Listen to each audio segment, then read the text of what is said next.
تشكيلة ماتش البرتغال وألمانيا نزلت. للحظة شكيت في نفسي إن فيتينيا مش برتغالي. إزاي يبقى عندي فيتينيا وما لاقيهوش في التشكيلة والاقي مكانه مثلا روبن نيفيش؟ دي حاجة غريبة بالنسبة لي. تاني حاجة بقى اللي أنا استغربت لها لما لقيت جواو نيفيش باك يمين. إيه ده؟ إيه أي حد حاليا يلعب نص ملعب على الاتنين دول في العالم تقريبا مش موجود غير بدري.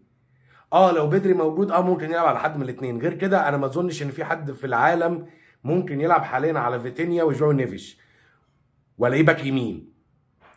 فقلت بعد كده لما اشوف ايه ده، هو مدرب البرتغال مين؟ انا ناسي. لقيته البرنس روبرتو مارتينيز. ما طبيعي، يعني واحد بمنتخب عالم ببلجيكا ما عرفش يعمل حاجه هيلاعب فيتينيا يا عم صلي على النبي، نتفرج على ماتش حلو كمان شويه.